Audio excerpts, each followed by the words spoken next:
How funny, I just see a commercial about granola. And the theme is basically two kids playing flag football. One says, "Oh, you're not gonna get my flag," and the other one, the girl, is like, "You're right." Instead, she got the chewy granola bar off of the kid. Now, why do I share that story?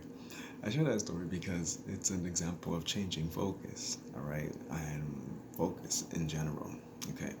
Now, the reason I title this video, uh, well, the title's a little hard, but the reason I title it, "Don't Give Heat." If they can't take heat, don't give them heat. All right. The reason I title it like that is because why would I mean by heat?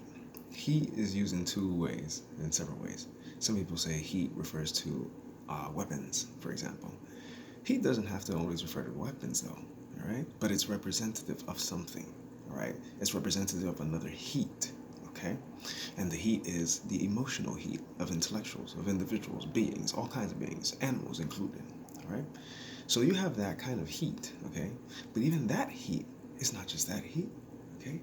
That heat is also emotional heat, is related to the heat of any moment, okay? So if at any moment, here's what I'm saying. If at any moment, say you are upset, okay? You have a lot of heat. Oh, the speaker just went off. You have a lot of heat, okay? Built up anger, for example. Heat could be passion. Heat can be love, definitely. Okay? So you have a lot of heat, you have a lot of passion, you want to express this passion, and you try to find areas to express this passion. And maybe you can't get that area, or you can't get that avenue with certain friends or family, okay?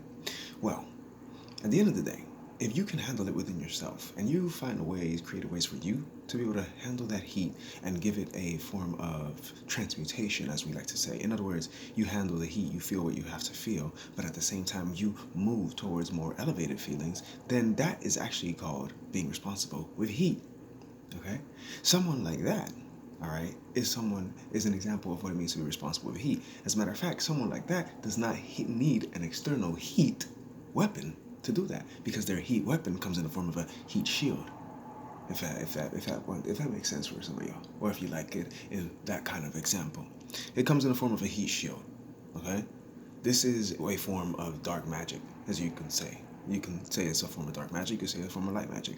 But this heat shield essentially is what they would call put on the armor of God, you could say.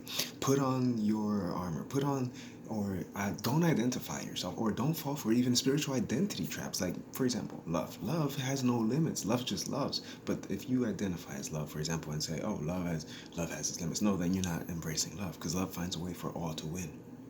So heat is also love. Heat can be the shield of love for you and for yourself and for others and for those who you care for.